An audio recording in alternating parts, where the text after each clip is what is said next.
तो आप सभी साथियों को बहुत बहुत नमस्कार। आज के इस लेट नाइट सेशन में बहुत स्वागत है, अभिनंदन है। वाह, बहुत बढ़िया।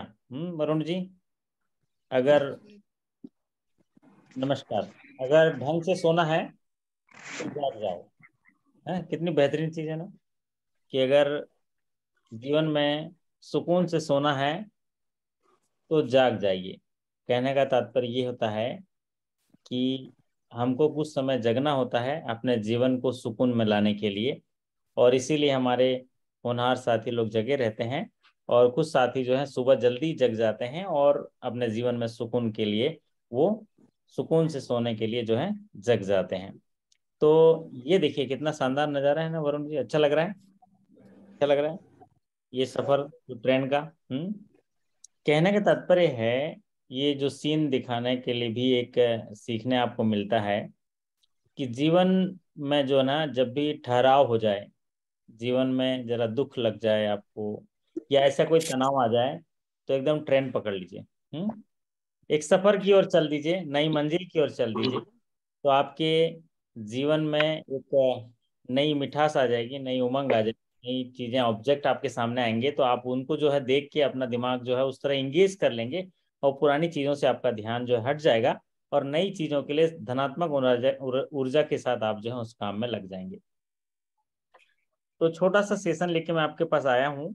आज के सेशन में हम लोग बात करेंगे स्केल 2 से स्केल 3 त्रिपुरा ग्रामीण बैंक के प्रमोशन एग्जाम की, और जान कोशिश करेंगे कि ऐसे कौन से सवाल जो हैं स्केल 2 से 3 में अभी जो 4 सितंबर 2022 को ये एग्जामिनेशन हुआ था, त्रिपुरा ग्रामीण बैंक का ये एग्जामिनेशन हुआ था 4 सितंबर 2022 को। और उस एग्जाम में कैसे सवाल आए थे, स्केल 2 से 3 में हम इस पर चर्चा करेंगे, देखेंगे कि कौन कौन से सवाल आएंगे। विजय जी नमस्ते कर रहे हैं भाई, बहुत बहुत नमस्कार।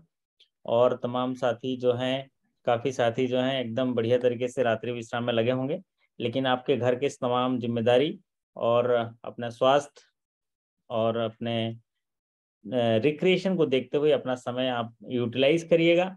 सबके जीवन की अलग अलग बाध्यताएं होती हैं, सबके जीवन की अलग अलग सीमाएं होती हैं। उस सीमा में काम करते हुए, उस सीमा का आनंद लेते हुए अपने लिए थोड़ा थोड़ा एनर्जी बचा के रखिएगा, ताकि उसका उपयोग आप आने वाले जीवन के लिए, निर्माण के लिए कर सकें। तो चलिए पहला सवाल स्क्रीन पर लेते हैं, और आज स्केल 2 to 3 के रिकॉल क्वेश्चन पर हम चर्चा कर रहे हैं। और ये सेशन जो है त्रिपुरा ग्रामीण बैंक के जो साथी अभी प्रमोशन हो गए हैं, अभी कल रिजल्ट निकला है, काफी साथी प्रमोशन हो गए हैं, फिर भी हम आज सवालों पे चर्चा कर रहे हैं कि कैसे सवाल आए थे, क्योंकि कल तो हम सारे जो प्रमोशन हुए थे उन साथियों के एक्सपीरियंस सुने हैं, तो हमें एक भी ऊर्जा आ गया होगा, है ना वरुण जी? वरुण जी को लग रहा होगा हाँ, जब हमारे त्रिपुरा के साथी कर सकते तो हम भी कर सकते हैं। लेकिन ये बोल रहे होंगे चलो देखते तो हैं क्वेश्चन कैसे आए थे, तो आज देख भी लेते हैं क्वेश्चन कैसे आए थे। तो ये देखिए पहला क्वेश्चन आया था कि margin is nil in SHG loan account up to how much rupees. ये सवाल का जवाब जरा दे दीजिए आप लोग। सवाल सीधा है, सरल है। पूछा गया है कि नील मार्जिन लिया जाता है लोन कितने रुपए तक, कोई मार्जिन नहीं लिया जाता है। तो हमारे साथियों से जो है ये अपेक्षा है रहेगी कि वो जरा इस सवाल का जवाब जो है चैट बॉक्स में दे देंगे। पूछा गया एसएचजी के लोन में अभी नए फेरबदल किए गए, जिसमें कोलेटरल सिक्योरिटी और ये सारी चीज़ों की व्याख्या की जाती है, लेकिन यहाँ पर सवाल देखो क्या पूछा गया। Nil margin, margin is nil for SHG loan up to rupees how much. Option दिया है 3 लाख, 5 लाख, 10 लाख और 20 लाख। तो एसएचजी के केस में जो नील मार्जिन है वो 10 लाख रुपए तक है, 10 लाख रुपए तक है। और अगर कोलेटरल फ्री बोलेंगे तो 20 लाख है, लेकिन मार्जिन की बात अगर होती है तो 10 लाख तक मार्जिन नील है। और अगर सवाल ऐसा पूछा जाए कि nil margin and nil collateral, no collateral no margin is required up to how much rupees, तो वहां पर होगा आपका 10 लैक्स। लेकिन अगर no collateral security is to be required रखेंगे तो वहां पर होगा 20 लैक्स। तो यहाँ पर सवाल पूछा गया था मार्जिन के लिए, तो ये होगा 10 लैक्स। चलिए अब बढ़ते हैं अगले सवाल पर। अगला सवाल देखिए, ये तो एकदम ताजा तरीन सवाल है। इस सवाल का जवाब हमारे साथी दे दें कि what is the SLR investment for banks as per current RBI monetary policy meeting. तो जो करंट मॉनेटरी पॉलिसी मीटिंग होती है उसके आधार पर ये सवाल पूछा गया कि एसएलआर जो परसेंटेज है इन्वेस्टमेंट होता है बैंक के लिए, वो करंटली कितना परसेंट है। तो दो तरह के जो रिजर्व रेशियो होते हैं, सीआरआर और एसएलआर, बैंकों को उनके net demand and time liability का मेंटेन करना पड़ता है आरबीआई के पास, सीआरआर कैश के रूप में, और एसएलआर जो है गवर्नमेंट सिक्योरिटी गोल्ड के रूप में रखना होता है। तो ये जो एसएलआर है जिसकी व्याख्या under section 24 of banking regulation act में की गई है, और सीआरआर की व्याख्या under section 42 of RBI act में की गई है। तो बाई मंथली जो मॉनेटरी कमेटी की बैठक होती है उसके आधार पर डिसाइड होती है। तो हर दूसरे महीने तो इसमें फेरबदल हो जाते हैं, क्योंकि देश की इकोनॉमी को सस्टेनेबल बनाने के लिए ये जो है इन्फ्लेशन को कंट्रोल करने के काम आते हैं। तो यहाँ पर जो है वो रेट 18% है, 18% है करंट एसएलआर। और यहाँ पर इसका जो मैक्सिमम फ्लोर की अगर बात करें तो ये है 40%। चलिए अब बढ़ते हैं अगले सवाल पर। अगला सवाल आपकी स्क्रीन पर देखिए, what is the income criteria of parents for the eligibility of CSIS scheme. तो वरुण जी बताइए, ये CSIS स्कीम जो है क्या होता है, इसका फुल फॉर्म क्या है वरुण जी? हाँ जी, याद आ रहा है? एजुकेशन लोन नाम सुना है वरुण जी? एजुकेशन लोन सुना है? हाँ सर, हाँ सर, जी सर। तो एजुकेशन लोन जो है वो कौन से सेक्टर में गिना जाता है? Priority sector, non priority sector, other priority sector की वीकर सेक्शन, किसमें गिना जाता है? सर नॉन प्रायोरिटी सेक्टर है सर, ये तो एजुकेशन लोन। नॉन उसको प्रियॉरिटी नहीं देते एजुकेशन लोन को हम लोग, सरकार की प्रियॉरिटी नहीं है एजुकेशन लोन। के बाद तो नहीं देते प्राइवेट सेक्टर में। किसके बाद? 10 लाख। 10 लाख के बाद नहीं देते? सर मैंने एक पढ़ा था उसमें तो वो देखा। हम्म। हमारे सर विजय प्राइवेट। विजय जी बताइए, ये एजुकेशन लोन जो है प्रियॉरिटी सेक्टर में आता है कि नॉन प्रियॉरिटी सेक्टर में आता है? सर प्राइवेट सेक्टर में आता है। नॉन प्रायोरिटी सेक्टर हैं? तो प्रियॉरिटी सेक्टर की क्लास एक बार फिर से लेनी पड़ेगी लगता है। प्रियॉरिटी प्रियॉरिटी सेक्टर के 8 आइटम है।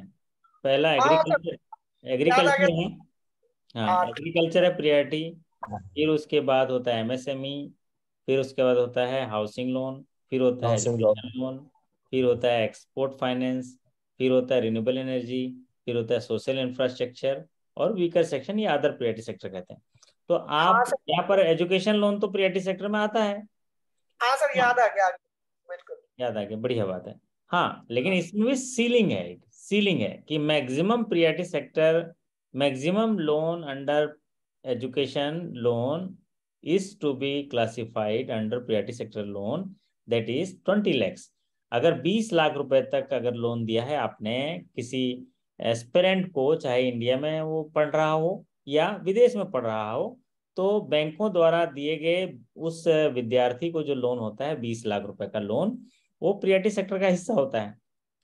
अब यहाँ पर प्रियॉरिटी सेक्टर जब दिए गए हैं तो गवर्नमेंट क्या करती है, कुछ कुछ बेनिफिट देती है कि भाई एक होनहार लड़का जो है पढ़ने के लिए गया है, अभी उसकी इनकम ही नहीं है, और उससे हम कितना ब्याज ले लेंगे, वो कैसे पटाएगा? ठीक है, एक वरुण जी को पर्सनल लोन दे दो, इनसे ब्याज ले लो, लेकिन एक स्टूडेंट को लोन दे रहे हैं पढ़ने के लिए, तो सरकार क्या करती है, अपने बजट में प्रावधान करती है, बजट में कुछ पैसा रखती है कि देश के जो विद्यार्थी हैं, जो होनहार लड़के हैं पढ़ेंगे, तो उनके हम छूट देंगे। तो वो छूट इंटरेस्ट के रूप में देते हैं, मूलधन के रूप में नहीं देते हैं। बैंकों से अगर लोन लेके पढ़ने गया है तो सरकार को क्या लगता है वरुण जी, अगर बैंक ने लोन दिया है तो सरकार बोलता है 1 नंबर होगा लड़का, 1 नंबर होगा। बताओ क्यों? बताओ अरुण जी सर, क्यों? देश की उन्नति के लिए सर, ग्रोथ करेगा तो ज्यादा बेहतर रहेगा, तो इसमें से अच्छे इंस्टीट्यूट में पढ़ेगा तो कुछ अच्छा से ग्रोथ होगा इंडिया का। हाँ, ये तो भावनात्मक जुड़ाव है, सरकार के लिए सोच है। लेकिन सरकार बोलती है अगर बैंक से लोन दिया, मतलब बैंक का जो वरुण है लोन दिया है, मतलब वो ईमानदार एकदम ठोक बजा के लोन दिया है, मतलब सही तरीके से देख के उसका ड्यू डिलिजेंस किया है, बारोवर को देख लिया है, सब चीज कर लिया, इंस्टीट्यूट को देख लिया, तब जाके लोन दिया है। मतलब इसीलिए वो सरकार बोलती है कि अगर आपने बैंक से लोन लिया है तो हम आपको कुछ इंटरेस्ट में छूट देंगे। और बैंक से लोन लिया है इसका मतलब बैंक ने सही तरीके से ड्यू डिलिजेंस किया है, और छात्र को भी देख लिया है, उसके स्टडी रिपोर्ट को भी देख लिया है, और उसके आवश्यकताओं को देख लिया है, जहाँ पढ़ रहा है उसको एफिलिएशन को भी देख लिया है, उसका ड्यू डिलीजेंस देख लिया और लोन दिया है, तो हम इसको छूट देंगे, अच्छे इंस्टीट्यूट में पढ़ रहा है। तो इसी सही बात है। कड़ी में जो CSIS स्कीम्स के तहत इनको इंटरेस्ट सब्सिडी दी जाती है। ठीक है, तो वरुण जी CSIS का फुल फॉर्म क्या है वरुण जी? सर ANSI और CSI आपने बताया था पूरा प्राइवेट सेक्टर में सर, वो लिखा हुआ है, याद नहीं है सर, कोई देख बात के नहीं। बता दो। हाँ, ये देखो, ये बीच आपका इंटरव्यू भी होता रहेगा, ये सब इंटरव्यू होता है, तो आप इंटरव्यू में बैठे हो, समझ लीजिए सवाल पूछ रहे हैं, सर नहीं मालूम, हाँ सर थोड़ा पढ़ा है सर लेकिन याद नहीं है ना, तो ये किस तरह से सहजता से आप मना करते हो, ये भी आपका डेवलप होता रहता है। तो CSIS को बोलते हैं central sector interest subsidy scheme, central sector interest subsidy schemes. तो CSIS एक ऐसी स्कीम्स है जहां पर सेंट्रल गवर्नमेंट जो है वो इंटरेस्ट सब्सिडी स्कीम्स के लिए प्रोविजन करता है, और ये उन विद्यार्थियों को मिलता है जिनके पेरेंटल इनकम जो है वो 4.5 लाख सालाना हो। कितना हो? साढ़े 4.5 चार लाख लाख सालाना ये तो हो। हाँ, तो इसको बोलते हैं अगर उनके माता पिता की आय, पेरेंट्स की इनकम सालाना 4.5 लाख रुपए तक है, उससे ज़्यादा नहीं है, तो ऐसे विद्यार्थी अगर लोन लेते हैं तो उनको इंटायर मोरेटोरियम पीरियड का इंटरेस्ट जो है माफ हो जाता है। बताओ कितनी बड़ी बात है, इससे क्या समझे वरुण जी, क्या बोला मैंने? सर, जिसकी एनुअल इनकम 4.5 लाख रुपए हो तो उनको बेनिफिट मिलेगा। क्या बेनिफिट मिलेगा? सर इंटरेस्ट का, जो कि बच्चे जो भी पढ़ने के मोरेटोरियम पीरियड है, मतलब मोरेटोरियम पीरियड जो क्या होता है? कोर्स हाँ, कोर्स पीरियड है, कोर्स पीरियड है। कोर्स हाँ ठीक बोल रहे हैं, कोर्स पीरियड है। तो उस कोर्स पीरियड प्लस जो मोरेटोरियम मैक्सिमम बैंक देती है, अगर नौकरी लग गई तो नौकरी लगने के 6 महीने बाद, नौकरी नहीं लगी तो कोर्स पीरियड +1, उस पूरे मोरेटोरियम पीरियड का इंटरेस्ट फ्री हो जाता है। बताओ कितना बड़ी बात है। मतलब उसको बोलते हैं कि भाई जब तुम्हारी नौकरी लग जाएगी ना, तो नौकरी लग जाएगी तब जाके तुम इंटरेस्ट हम तुमसे लेंगे, अभी सिर्फ मूलधन ही लागत है तुम्हारी। मतलब इंटरेस्ट तब लगेगा जब आपकी जो है नौकरी लग जाएगी, अभी तो इंटरेस्ट भी सरकार दे रही है। तो बहुत बड़ी बात है ना। और बैंकों के लिए अच्छा है कि बैंक ने मूलधन दिया, बैंक को तो ब्याज मिल ही रहा है, चाहे वो बार बार दे, चाहे वरुण जी दे। वरुण जी गोटिया टाइप के हैं, उनके पास खदान है 4-4, तो चाहे वरुण जी से ले लें या किसी से ले लें, बैंक को तो फायदा ही है। तो ये इसलिए सेंट्रल सेक्टर जो इंटरेस्ट सब्सिडी स्कीम्स है, इसमें एक इनकम क्राइटेरिया रखा गया है 4.5 लाख। तो इसके लिए बैंकों की एक जवाबदारी हो जाती है कि जो पेरेंट इनकम सर्टिफिकेट सबमिट कर रहे हैं उसका ड्यू डिलीजेंस अच्छे से हो, और सारे जो अच्छे छात्र को ठीक तरीके से उनको ड्यू डिलीजेंस के साथ एक्सेप्ट करेंगे, ताकि उसको सरकार के बेनिफिट का फायदा मिलेगा और उसका सदुपयोग उसके जीवन के लिए होगा, और जब वो अच्छा आगे बढ़ेगा तो देश के समाज के कल्याण के लिए काम आएगा। चलिए अगला सवाल, ये तो बहुत पॉपुलर सीरीज का सवाल है, हर स्केल में आता है, लेकिन थोड़ा सा हायर स्केल में जाते हैं तो सवाल को ट्विस्ट कर देता है। सवाल पूछा गया है, garnishee order is serve by dash and bank becomes fill in the blanks of the customer. ये लिए। सवाल पूछा गया है कि गार्नेसी ऑर्डर किसके द्वारा सर्व किया जाता है? कौन करता है गार्नेसी ऑर्डर सर्व, Varun ji? Course sir code करता है सर। हाँ, कोर्ट करता है। तो गार्नेसी ऑर्डर कोर्ट सर्व करता है, और इसमें गार्नेसी किसको कहा जाता है? गार्नेसी कौन है? गार्नेसी होता है बैंक, बैंक को गार्नेसी कहा जाता है ना, गार्नेसी। ठीक है, क्या कहा जाता है? गार्नेसी।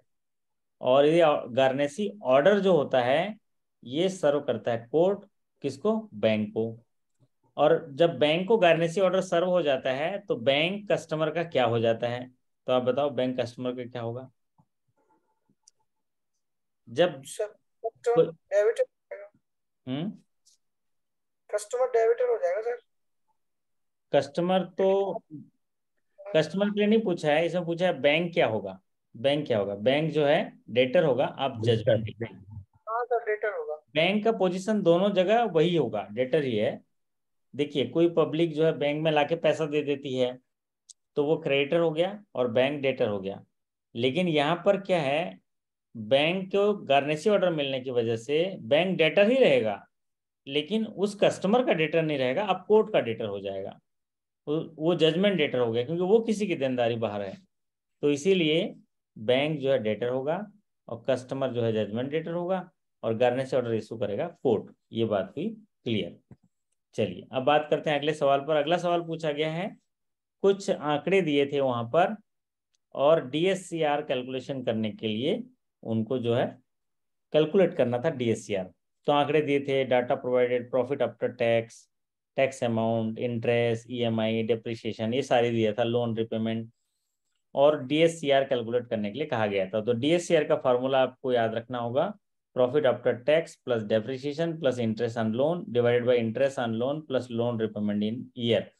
तो ये अगर फॉर्मूला आप लगा देंगे तो आपका डीएससीआर निकल जाएगा। और यहाँ पर आंकड़े चूंकि नहीं बताए गए इसलिए हम इसको हल नहीं कर रहे हैं, आपको एग्जाम में आंकड़े मिलेंगे तो आप हल कर लीजिएगा, फॉर्मूला आपको याद होने चाहिए।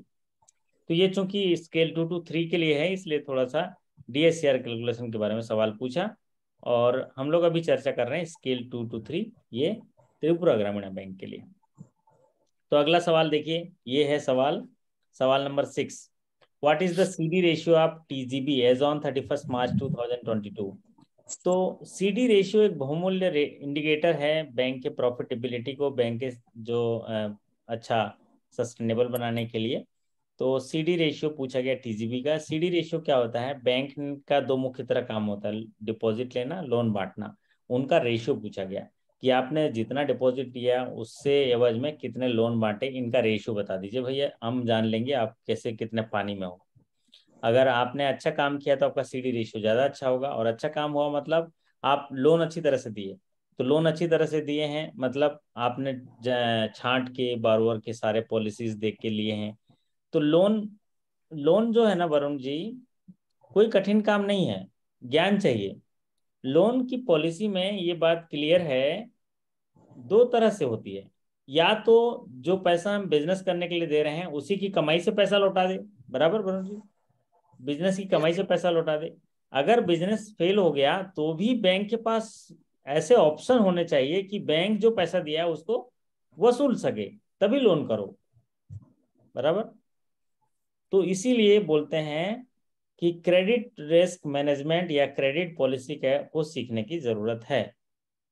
आपके सामने एक व्यक्ति लोन लेने आया, उसको उस सांचे में डाल के देखिए, सांचा में फिट है तो लोन सैंक्शन होगा, नहीं होगा, नहीं फिट है तो लोन सैंक्शन नहीं होगा। तो इसको बोलते हैं रिस्क टेकिंग कैपेसिटी, या आप उसको ठीक तरीके से कैसे मूल्यांकन कर पा रहे हो जो बारोवर आपके सामने, प्रपोज बारोवर जो आपके सामने प्रस्तुत हो रहा है। तो सीडी रेशियो देखिए त्रिपुरा ग्रामीण बैंक का है कम 36.44%। 36.44% सीडी रेशियो में कम माना जाता है क्योंकि अब चूंकि वहाँ डिफिकल्ट एरिया होगा, उनका सिनारियो अलग होगा, लेकिन सीडी रेशियो जो है 60% से ऊपर होना चाहिए।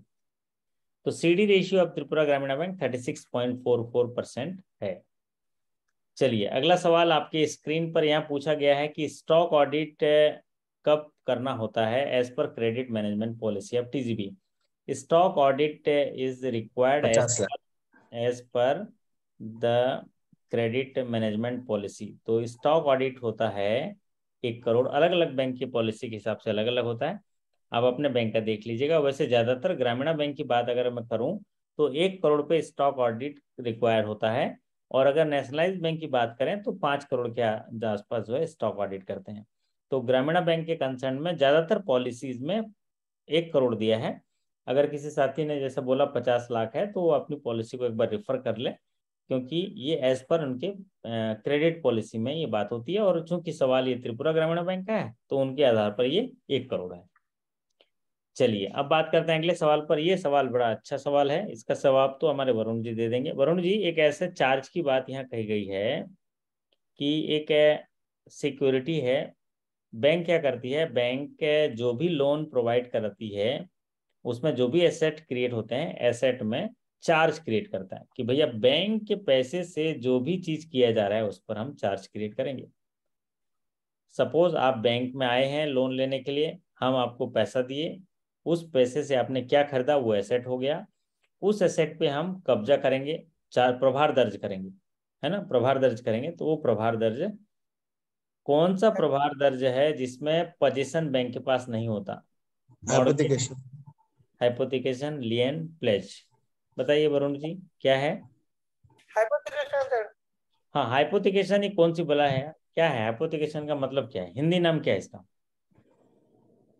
सर हिंदी नाम तो नहीं पता, पर ये है कि सर जब हाइपोथिकेशन में सर हम कार का लोन देते हैं तो हमारे पास पोजेशन नहीं रहता और बोरोवर के पास रहता है। और सर प्लेज में जैसे कि रहता है, और मॉर्गेज में हम किसी चीज को मॉर्गेज का, जैसे कि हम ना 6(1) में फील्ड खेती का डॉक्यूमेंट रख लेते हैं, उसको मॉर्गेज करके चार्ज चढ़वा देते हैं। ठीक बात है। हाइपोथिकेशन का मतलब होता है दृष्टिबंधन। दृष्टिबंधन, हमारे दृष्टि से बंधा होगा, वो हमारे दृष्टि से बंधा होगा, मतलब हम जब चाहें उसको देख सकेंगे, उसको बोलते हैं हाइपोथिकेशन। देखिए हमारे पास तो है नहीं, आप सोचिए वरुण जी, हमारे पास तो है नहीं पैसा, हम चला गया हमारे हाथ से, लेकिन उस पैसे से वो क्या कर रहा है हमारे दृष्टिबंधन में होना चाहिए। मतलब मेरे मैं बैंक वाला जब चाहे वो देख ले तो भैया बताओ बताओ कहाँ है? आप 1 लाख रुपए हमारा लिमिट उठाए उस इसी लिमिट से, क्या किए 1 लाख में? तो बोलेगा स्टॉक खरीदे ना साहब, तो दिखाओ दिखाओ स्टॉक, इस पर हमारा अधिकार है। उसको बोलते हैं दृष्टिबंधन। तो दृष्टिबंधन जो बोलते हैं हाइपोथिकेशन, एक ऐसा चार्ज है जिसमें जो बैंक द्वारा दिए गए पैसों से खरीदी गई संपत्ति पर मालिकाना हक भी बारोवर का होता है और वो पोजीशन में होता है। तो इसीलिए इसमें ऐसा चार्ज क्रिएट करते हैं, भले ही वो बैंक के पास नहीं है लेकिन उसको बेचने का अधिकार उस बारोवर को नहीं है, उसको केवल रखने का अधिकार है, या बैंक के टर्म एंड कंडीशन के आधार पर व्यवहार करने का अधिकार है, लेकिन वो बैंक के बिना अनुमति से उसको कहीं गड़बड़ नहीं कर सकता। इसीलिए इसको चार्ज को बोलते हैं हाइपोथिकेशन। और लेटर ऑफ हाइपोथिकेशन अगर हमने ले लिया है और उसमें अगर कोई गड़बड़ी करता है तो हम चार्ज क्रिएट कर सकते हैं, उसके ऊपर सूट फाइल कर सकते हैं, उसके ऊपर एक्शन होगा। चलिए, तो यहाँ पर उत्तर होगा हाइपोथिकेशन। अब बात करते हैं, ये भी अच्छा सवाल है, पूछा गया है कि एफआईआर करना जरूरी है अगर काउंटर पे कितने रुपए के करेंसी नोट फेक निकल जाते हैं या डिडक्ट हो जाते हैं।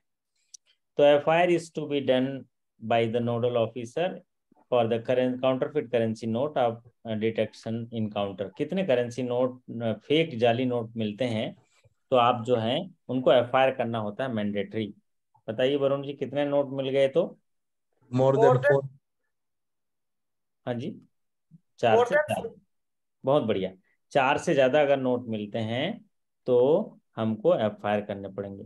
और अभी आपको कितने साल हो गया वरुण जी बैंक में? 6 साल। 6 साल हो गया। कितने एफआईआर करा दिया आपने? सर मैं वो नहीं, हाँ सर कोई भी आता ही नहीं है तो मैं चेक कर लेता हूँ। अच्छा, अभी तक ऐसे नकली नोट नहीं आए ना? सर एक नोट आया था, वो भी हमने क्रॉस कर लिया वहीं की वहीं। अच्छा, क्या कर दिया? ऐसे कटमट कर दिया? हाँ क्रॉस कर दिया। उसके अंदर रेड पेंसिल। रेड पेन से क्रॉस कर दिया और उसमें हाँ सनम, सर। सनम बेवफा है करके ऐसे लिख के दे दिया उसको? नहीं सर, वो साथ रख लिया, अच्छा। जब्त कर तो लिया सर वो। हाँ, तो ये एक्ट आपका सही है कि गलत है? किरण जी बताइए। सर उसको क्या करना है कि सर्कुलेट तो नहीं होना है, पहली बात तो। और हम्म। दूसरा है कि उसको मतलब क्या बोलते हैं उसको, मतलब रीइश्यूएबल नहीं होगा, वो उसके पास रखे और वो उसका कोई वैल्यू नहीं रहेगा मतलब उस नोट का सर। हाँ, यहाँ पर सही एक्ट ये है कि अगर आपको काउंटरफिट करेंसी नोट मिलता है, नकली नोट मिलता है, तो आप कौन होते हो डिसाइड करने के लिए कि असली है नकली है? आप सिर्फ संदेह कर सकते हैं। क्या कर सकते हैं? संदेह कर सर सकते हैं हम डिसाइडर नहीं है, डिसाइडर है आरबीआई। डिसाइडर कौन है? आरबीआई डिसाइड कर सकता है ये नकली है कि असली है। तो हम क्या करते हैं, हम संदेह कर सकते हैं और संदेह के दायरे में उसको सीज करते हैं, या उसको हम क्या करते हैं, इम्पाउंड करते हैं, जब्ती बनाते हैं उसकी। क्या करते हैं? जब्ती बनाते हैं। बैंक को ये गाइडलाइन दिया गया है कि जब भी उनको काउंटरफिट करेंसी नोट का डाउट होता है तो उसको नहीं फाड़ें, नहीं खराब करें, नहीं उस पर क्रॉस करें, नहीं उसको रिटर्न करें, उसको जब्त करें। बैंक की पॉलिसी में दिया गया, अगर आप उसके नोट को जब्ती बनाते हो तो आपके ऊपर कोई धारा नहीं लगेगी, कोई चार्ज नहीं होगा। आपने सिर्फ सस्पेक्ट के आधार पर उसको रखा और उसको रसीद दिया। जैसे वरुण जी, आपके पास कोई 5,000 रुपये लेके आता है, जमा करता है, तो आपको काउंटर से साइन करके देते हो कि नहीं? हाँ सर। दे देते हो, तो वो रसीद हो गया। ठीक उसी तरह यहाँ भी वैसे काउंटर फाइल साइन करके दे रहे हैं हम कि भाई वरुण जी आपने 5,000 रुपये लाए थे और इस 5,000 रुपये में 5 से ज्यादा नोट जो हैं आपके नकली हैं, ये सस्पेक्ट है, तो हम रसीद भी दे रहे हैं आपको कि 5 जो नोट हैं 2,500 हम खाते में जमा कर दिए, आपको क्रेडिट हो गया, और जो 2,500 है उसको नकली नोट के हिस्से में जमा किया, इसका हम पावती दे रहे हैं। अब इसको हम आगे मूल्यांकन के लिए भेजेंगे, आरबीआई भेजेंगे जांच करने के लिए, फिर पुलिस में एफआईआर भी करेंगे क्योंकि 4 से ज्यादा हो गया। तो यहाँ हो गया more than 4 counterfeit currency note मिलता है तो आपको एफआईआर करना होगा। और अगर वरुण जी 4 से कम मिलता है तो क्या करोगे?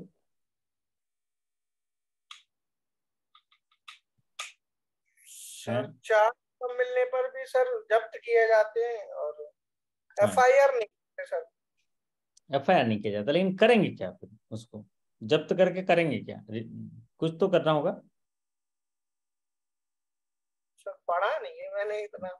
ठीक है, तो क्या करेंगे हम, 4 से कम नोट है तो नोट को किसी भी हालत में उसको रिटर्न नहीं करेंगे, और उसमें सनम बेवफा नहीं लिखेंगे, कुछ भी नहीं लिखेंगे, हम उसको जब्ती बना के उसको जो है टेंडर जो रसीद दे देंगे। और महीने भर में अगर जितने सारे नोट इकट्ठा होते हैं जो 4 नोट से कम है, उन सारे नोट का कंसोलिडेटेड रिपोर्ट जो है हम पुलिस को देंगे और अपने जोनल अपने रीजनल ऑफिस को भेजेंगे। तो the consolidated report, monthly consolidated report should be send to the police of department by the nodal officer. तो हम कंसोलिडेटेड रिपोर्ट भेजेंगे। और अगर 4 से ज्यादा नकली नोट पाए जाते हैं तो एफआईआर करना मैंडेटरी है, ये बात है। और एफआईआर भी कौन करेंगे वरुण जी? आप सीधे मत चले जाना, थानेदार साहब आओ ना जल्दी एफआईआर करना है, क्योंकि वो थानेदार साहब आपके दोस्त हैं, वो भी बुलेट लगाया आ गया, ला भाई चाय पिला, पहले बीड़ी पिला, है तब कोई एफआईआर लिखेंगे। ऐसा नहीं करना। एफआईआर करने के लिए सभी बैंकर साथी सुन लें, एफआईआर अगर आप करना चाहते हो तो आपको परमिशन लेना होता है। हेलो वरुण जी, हाँ सर। कॉम्पिटेंट है। कॉम्पिटेंट अथॉरिटी से। हाँ किरण जी, कॉम्पिटेंट जी अथॉरिटी से परमिशन लेना है। जी सभी रीजनल ऑफिस में एक नोडल ऑफिसर बनाया जाता है, या रीजनल मैनेजर को कॉम्पिटेंट अथॉरिटी माना जाता जी है। कई जगह सेटलमेंट एडवाइजरी कमेटी बनाई जाती है, लेकिन वहां भी कॉम्पिटेंट अथॉरिटी नियुक्त किए जाते हैं। जैसे नेशनलाइज्ड बैंकों की बात करूं तो जो रीजनल मैनेजर या रीजनल हेड लेवल के जो अधिकारी होते हैं उनको 5 करोड़ तक के केसेस में ये उनको जो है पावर रहता है, और 5 करोड़ से 10 करोड़ तक जोनल हेड को रहता है, 10 करोड़ से ऊपर सेंट्रल ऑफिस जाता है। तो ये बैंक टू बैंक पॉलिसी में इंटरनल आप जो है देख लीजिएगा, आपको क्राइटेरिया होता है। तो जो कॉम्पिटेंट अथॉरिटी से आप परमिशन मांगोगे कि सर मैं इसमें एफआईआर करना चाहता हूँ, ये केस है, आप अनुमति दें तो हम एफआईआर करेंगे, तो बैंक अनुमति देती है, फिर आप एफआईआर करेंगे। क्योंकि एफआईआर एक साधारण चीज नहीं है, उसके बाद उसको अंतिम अंजाम तक पहुंचाते तक आपको हर जगह गवाह देना होता है। बराबर है ना वरुण जी? हाँ सर। एफआईआर करेंगे आप ना, तो आपको हर लेवल पर आपको गवाही देनी पड़ेगी, अपना पक्ष रखने के लिए जो है कोर्ट में जाना पड़ेगा। इसीलिए एफआईआर के लिए परमिशन होती है, क्योंकि एफआईआर करने पर बाद में लिटिगेशन भी आएगा, और परमिशन नहीं लेंगे तो फिर बाद में उसमें कोई खर्चा आएगा, बताओ क्यों? वकील भी हायर करना पड़ेगा ना, तो जी वकील का खर्चा होगा। तो ये सारे एक्सपेंसेस को देखते हुए इसीलिए कॉम्पिटेंट अथॉरिटी को पावर दिया है, सीधे ब्रांच मैनेजर को पावर नहीं दिया है। कि भाई एक रीजनल मैनेजर है तो वहां पर वो स्क्रूटनी कर लेंगे कि अगर ये केस हम एफआईआर करते हैं तो आगे क्या क्या कॉम्प्लेक्स होंगे। जैसे उदाहरण के तौर पर मैं बता रहा हूँ, कई डिस्प्यूट केसेस ऐसे होते हैं 10,000 के। वरुण जी एक केस बताता हूँ, ऐसे बहुत सारे 10,000 का डिस्प्यूट है, एटीएम का डिस्प्यूट है। अब बेचारा बहुत सारा मेहनत किया, आरबीआई गया, इधर गया, सब जगह सक्सेसफुल दिखा दिया, उसको पैसा नहीं मिला। लेकिन बाद में ये था कि बैंक की ही दिक्कत थी, वो कंज्यूमर केस या कहीं चला गया, एफआईआर करा दिया, सब जगह फ्रॉडुलेंट ट्रांजेक्शन में डाल दिया, और बैंक केस हार गया। तो बैंक को जो है ऑर्डर मिला कि 25,000 का जुर्माना और 10,000 का जो है वो डिस्प्यूटेड अमाउंट 35,000। तो कितना बड़ा नुकसान हो गया, एक तो इतने साल आप वकील को पैसा दिए होगे, है ना, लड़ने के लिए। तो बैंक जो है इसीलिए ऐसे केसेस को बोलती है कि एकदम से भाई देख लो, अगर आपका डिस्प्यूटेड अमाउंट में ही खर्चा हो जा रहा है बाहर, तो सेटिंग करके खत्म कर दो, उतना लंबा चौड़ा मत ले जाओ, अगर इस केस में दम नहीं है, हम हार जाएंगे तब। ठीक है, तो ये एफआईआर के लिए ये पॉपुलर सीरीज का सवाल है, अगर नकली नोट पाए जाते हैं 4 से ज्यादा तो एफआईआर करना मैंडेटरी है। अगला सवाल, ये सवाल है जरा कलात्मक सवाल पूछ दिया। एमएसएमई का एक फर्म है, वो फर्म का जो इन्वेस्टमेंट है 28 करोड़ है, ठीक है, प्लांट एंड मशीनरी में। इसका मतलब क्या हुआ वरुण जी, कि एक एमएसएमई का एक फर्म एस्टेब्लिश हुआ जिसमें उसने प्लांट और मशीनरी में 28 करोड़ की लागत लगाई। थोड़ा समझाइए जरा, क्या समझे? सब प्लांट और मशीनरी में 28 लाख इन्वेस्ट किया। 28 करोड़ हाँ, 28 करोड़। मतलब उस प्लांट के फिक्स एसेट में प्लांट का निर्माण किया और उसमें मशीनरी लगाई। मतलब ऐसा इन्वेस्टमेंट जो फिक्स एसेट हो, लंबे समय के इस्तेमाल के लिए हो, वहां पर हाँ प्लांट एंड मशीनरी में 28 करोड़ लगाया। तो ये जो यूनिट है जिसमें 28 करोड़ की लागत लगाई गई, ये मीडियम एंटरप्राइजेस का यूनिट कहलाएगा। अगर इसका टर्नओवर जो है कितना ज्यादा हो, कितना मैक्सिमम होगा टर्नओवर, तो ये मीडियम में कहलाएगा। अदरवाइज ये एमएसएमई से बाहर चला जाएगा। ये बता दीजिए, 50 करोड़, 140 करोड़, 200 करोड़, 250 करोड़। किरण जी बताइए, कहाँ चले गए? हाँ जी सर, सॉरी, आइडिया। आइडिया नहीं है? सर, वो उसके 5 गुना होता है सर। हाँ तो 5 गुना यहाँ है, कुछ 5 गुना। 28 करोड़ नहीं, 50 का 5। सर मेरे हिसाब से 250 करोड़ होगा सर। हाँ ये देखो किसी की आवाज आई, कौन? 250 करोड़।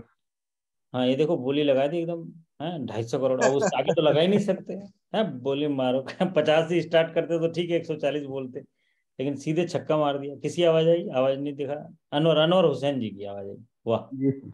अब एकदम आप तो बस खत्म कर दिए कहानी, एकदम गुड नाइट कर दी एकदम। लॉक कर दो इसको। 250 करोड़ होगा मैक्सिमम। इसका फंडा आप समझिए। एमएसएमई के 3 क्राइटेरिया हैं। एक है माइक्रो, स्मॉल एंड मीडियम। तो आपको कैसे ट्विस्ट किया, देखो इसने बोला कि एक एमएसएमई का फॉर्म है जिसमें प्लांट एंड मशीनरी में 28 करोड़ जो है इन्वेस्ट किया। तो भाई 28 करोड़ इन्वेस्ट किया, लेकिन ये अनवर जी बोल रहे हैं सर 28 करोड़ भले इन्वेस्ट किया, लेकिन अभी तो उसका टर्नओवर बढ़ गया ना। बताओ क्यों टर्नओवर बढ़ गया? ये देखो, ये पसीना से नहाए हुए हैं, अभी बाजार गए थे ये अनवर हुसैन जी, है ना अनवर जी? है ये देख, शर्ट नहीं नहीं सर। पहने, देखो कैसे इतनी भीड़ लगी है, इतनी भीड़ लगी ना, वो नोट नहीं गिन पा रहा है वो। कौन? दुकान वाला। बराबर बोला। अभी मार्केट में इतनी भीड़ है कि वो पब्लिक पहुंच जाता है, तो उसका टर्नओवर बढ़ गया।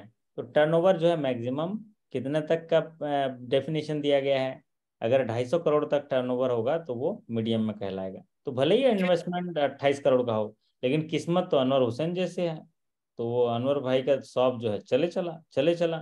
तो उन्होंने बोले ले भाई, टर्नओवर हमारा इन्वेस्टमेंट कम है लेकिन मल्टीप्लाई हो गया सेल। क्यों? पता नहीं, कोई जादू की छड़ी चला दी सीधे। बोले आ जाओ भैया। रात को सर पढ़ाते हैं, तो एक तो लेट पढ़ाते हैं तो दुकान चलता रहता है, उनका टर्नओवर बढ़ता रहता है। हमारे सेशन चालू होते हैं 11:30 बजे, और वो 11 बजे घर आते हैं, क्योंकि भाई जब तक सेशन स्टार्ट नहीं होगा मैं भी क्या करूंगा, दुकान चलाते रहो, इसलिए टर्नओवर बढ़ गया। तो यहाँ ये थोड़ा घुमावदार क्वेश्चन है। प्लांट एंड मशीनरी का इन्वेस्टमेंट मैक्सिमम 50 करोड़ हो सकता है, और मैक्सिमम टर्नओवर होता है 5 गुना उसका 50 करोड़ का, तो 250 करोड़ होगा। तो यहाँ पर ढाई हाँ सौ सर, करोड़ तो ये कुछ 10 सवाल थे। आज मैं भी एक दिवाली मिलन समारोह में गया था, जस्ट लौटा। मैंने कहा फ्रेश होने से पहले आप लोगों से चर्चा कर लूं, फिर 10 सवाल ही आज डिस्कस करेंगे, फिर कल हम लोग दूसरे सवाल डिस्कस करेंगे। और इससे जो है आदत बनी रहती है हमारी। ये जो 10 सवाल हैं इसी सितंबर महीने में आए हैं, तो ये आपके लिए काफ़ी लाभदायक होंगे कि इससे जुड़े हुए सवाल जो हैं आपके प्रमोशन एग्जाम में भी आ सकते हैं। तो हीरा सा बनो जो अंधेरों में भी चमकता है। ये देखिए राहुल मिश्रा जी हैं, अंधेरा है लेकिन चमक रहे हैं। ये देखिए वरुण जी, और भी बहुत सारे साथी हैं जो अंधेरे में चमक रहे हैं। क्यों? जीवन को एकदम जबरदस्त उजाला करने के लिए अभी जगे हुए हैं।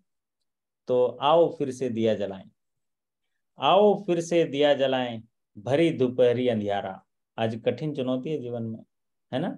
बहुत चुनौती है। ऐसा लगता है दिन में भी अंधेरा हो गया है। वरुण जी कभी कभी दिन में बैंक में जाते हैं, अरे दैया रे अंधेरा हो गया यार, वो अंधेरा कैसे हो गया? सामने चुनौती आ गई, अंधेरा लग जाता है। तो आओ फिर से दिया जलाएं, भरी दोपहरी अंधियारा, सूरज भी परछाई से हारा। कभी कभी सूरज भी हार जाता है परछाई से अपनी। क्यों? उसकी परछाई मिलती नहीं, पीछा नहीं छोड़ती। तो आओ फिर से दिया जलाएं, भरी दोपहरी अंधियारा, सूरज भी परछाई से हारा। अपने अंतर मन की नेह निचोड़ें, और बुझी हुई बाती को फिर से सुलझाएं सुलगाएं। आओ फिर से दिया जलाएं, आओ फिर से दिया जलाएं, आओ फिर से दिया जलाएं। तो इस दिवाली आप अपनी बुझी हुई बाती को फिर से सुलगा दीजिए। अपने जीवन की डोर में ऐसा कुछ रोशनी ला दीजिए कि आपके अंदर का हीरा चमकने लगे, और उस अंधेरे में भी वो अपनी रोशनी पहचान में आ जाए। तो आप सभी जो है इस तरह सीखते रहेंगे तो जरूर चमकेंगे। और रोशनी में ये ताकत होती है, एक दिया में एक ताकत होती है। आप अपने घर में जगमगाइए, हम अपने घर में जगमगाएंगे, और ऐसा जगमगाते हुए पूरी दुनिया और भारत जो है जगमगा उठेगा। यस वरुण जी। अच्छा, राहुल मिश्रा जी भी हैं, वहाँ जगह है राहुल जी? जी सर, जी सर। ये हुई ना बहुत बड़ी बात है। तो ये तो शानदार बात है ना। रात के 12 बजे भी कोई उठाए ना तो बोले यस सर बोलिए कहाँ चलना है, वो देखो पीछे ट्रेन खड़ी है, आ जाओ बैठते हैं, है ना। हाँ जी, बताइए वरुण जी। सही बात। और मेरे को कंफ्यूज होता है एमएसएमई और मुद्रा में, सर एक बार डिफाइन कर दीजिएगा। हाँ जी, ये हमारे राहुल मिश्रा जी बताइए। बताइए मिश्रा जी, एमएसएमई और मुद्रा में क्या कंफ्यूजन है इनको? सर मुद्रा की एक्चुअली 3 किस्में होती हैं, शिशु, तरुण, किशोर, जो कि हम किसी व्यवसाय को करने के लिए लेते हैं, जैसे कोई भी शॉप वगैरह या फिर शोरूम वगैरह छोटा मोटा, वो हाँ, non 5 lakh agriculture activity, non जी एग्रीकल्चर। जी सर, जी हाँ, ये कह सकते हैं।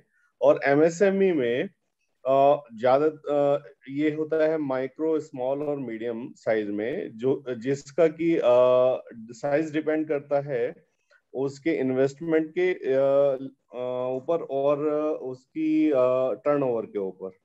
ठीक है, ये मैन्युफैक्चरिंग भी हो सकती है और ये बहुत बड़ा साइज से सर्विस सेक्टर में भी आ सकती हैं। अच्छा। जरूरी नहीं कि वो मतलब मैन्युफैक्चरिंग ही रहेगा, बट बहुत बड़े व्यवसाय के लिए हो जाता है इस तरीके से। देखिए ये तो और आपको और थोड़ा कंफ्यूज कर दिए ना वरुण जी। मुद्रा के भी 3 भाग बता दिए और एमएसएमई के भी 3 भाग बता दिए। तो मैं थोड़ा सरल कर देता हूँ इसको। मुद्रा एक्चुअल में एमएसएमई ही है। मुद्रा इज ए हाँ पार्ट ऑफ एमएसएमई। लेकिन मुद्रा एमएसएमई का कौन सा पार्ट है? माइक्रो पार्ट है। क्या है? हाँ। Micro part. माइक्रो पार्ट, बिल्कुल सही। एमएसएमई के 3 भाग हैं, माइक्रो, स्मॉल, मीडियम। और मुद्रा माइक्रो के अंदर क्लासिफाई होता है। लेकिन भारत सरकार जो है, जो नरेंद्र मोदी जी की सरकार है, ये इनोवेशन पे काम करती है। ये जो है माइक्रो लेवल पे जाके काम करती है। तो वो डाइवर्सिफाइड नेचर की वजह से प्रोडक्ट्स को डाइवर्सिफाई किया जाता है। जैसे होटल में जाते हैं ना तो थोड़ा तराश के मतलब क्या बोलते हैं, ठीक तरीके से परोस के लोगों को दिया जाता है, सेग्रीगेट किया जाता है कि भाई बैंक के ऑफिसर आएंगे तो ऐसा डिश मिलेगा, ये आएंगे तो ऐसा। उसी तरह से सरकार ने इसके अधिकाधिक तरीके से पेनिट्रेशन हो सके, इसलिए मुद्रा को 3 भागों में बांटा: शिशु, किशोर और तरुण। शिशु को उन्होंने ये भी बोला कि भाई हमको ज्यादातर लोग जो हैं इनको छोटे लोगों को लाभ पहुंचाना है ताकि उनके जीवन स्तर में सुधार हो। इसीलिए उनको लिमिट 50,000 की दी। क्योंकि एकदम छोटी जगह में आप जैसे जाएंगे, गांव वगैरह देखे होंगे आपने वरुण जी, आप गांव में रहे कभी, छोटे गांव में? तो एक किराना दुकान में 50,000 का सामान लेंगे तो पूरा भर जाएगा, है ना। गांव में 50,000 बहुत बड़ी बात, रकम हो जाती है। क्योंकि वहां का सेल इतना नहीं है ना। तो इसीलिए उनको बोला है कि गांव का व्यक्ति भी एक रोजगार कमा सके। लेकिन वो बात है, 50,000 से स्टार्ट करके वो 5 लाख तक पहुंच जाता है। क्योंकि वो किराना दुकान वाला क्या करता है, वहां के रहने वाले लोगों की जरूरतमंद चीजों को वहां तक, उनके घर तक पहुंचा देता है, क्योंकि उसी के बगल में ही उनका दुकान रहता है। ठीक है, तो लोग खरीदते हैं। तो इसीलिए सरकार ने इस योजना को डाइवर्सिफाई तरीके से मार्केट में उतारा। और उनकी मार्केटिंग स्ट्रेटजी और उनकी काम करने की शैली इस तरह है कि हम सभी बैंक जो हैं, हमारे ये राहुल जी भी बैग लेके सुबह बुलेट में या कार में निकल जाते हैं। मुद्रा लीजिए, मुद्रा लीजिए, शिशु लीजिए, तरुण लीजिए, किशोर लीजिए, क्या क्या लीजिए, ऐसा सब्जी वाला जैसे चिल्लाता है ना। आप लोगों ने ऐड ये भी देखा होगा कभी कभी, है ना। तो ये है कि नहीं, जो सब्जी को तुम नाराज हो सर गए? ये ये किए हैं भाई, ये किए हैं। संडे को ले जाके आप लोग किए हैं, कैंप लगा लगा के किए हैं। मुद्रा लो, क्या चाहिए? मुद्रा, मुद्रा, मुद्रा लगाया, सेल क्या लगाते हैं उसको, सेल लगा बोलते हैं ना। सेल लगाते हैं ना, अभी जैसे मार्केट में सेल लगाया वैसे आप लोगों ने सेल लगा लगा के दिया है, बराबर। जैसे प्रधानमंत्री स्वनिधि की सेल लगी है, ऐसी सेल लगी है। तो आप समझ में आ गया वरुण जी? हाँ ठीक, सर। चलिए।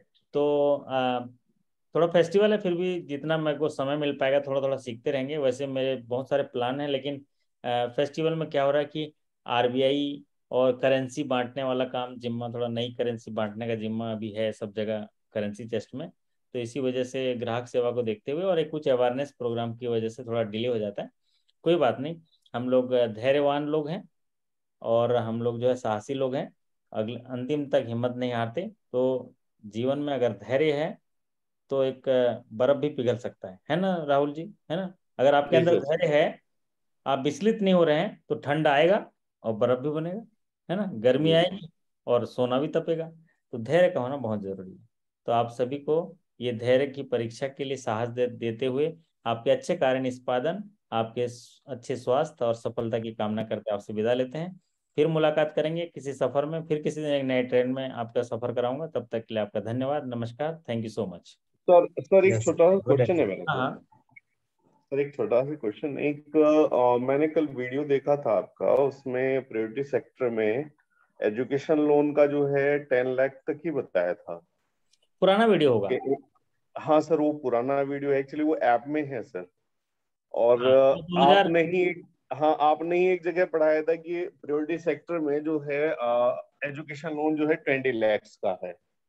हाँ, और तो क्या पुराने वाले वीडियो, हाँ जी सर, तो क्या हुआ है? पुराने वाले वीडियो से डिलीट करें क्या आप ही नहीं, करेंगे एक्चुअल में डिलीट? वो कुछ डिलीट कर लेते हैं। जैसे अभी आपने ये बताया तो मैं उसको प्राइवेट कर दूंगा, तो आप लोगों को दिखेगा नहीं, डिलीट नहीं जी करूंगा, हाँ थोड़ा सर, प्राइवेट हाँ करूंगा। हाँ कई बिल्कुल। साथी बोलते हैं कि थोड़ा कॉन्सेप्ट पुराने में थोड़ा अच्छा रहता है करके रखे हैं, बट वो थोड़ा कंफ्यूज, नया साथी आएगा तो कंफ्यूज हो जाएगा, पुराना साथी आएगा तो स्ट्रांग होगा तो मान लेगा। हाँ लेकिन सर, थोड़ा सा बस वही रिक्वेस्ट है कि थोड़े से अगर नए वीडियोस रहें, मतलब अपडेटेड वीडियोस, तो वो हमारे लिए ज्यादा ठीक रहेगा, है ना? हाँ, तो फिर अपडेटेड क्या वीडियो हैं, कंफ्यूजन नहीं होगा। मैं बता रहा हूँ, सारे अपडेटेड वीडियो हैं। लेकिन आपको वो कॉलम चेक करना पड़ेगा, 22-23 का, 21-22 का, एक है ना, जी। 22-23 का, 21-22 का।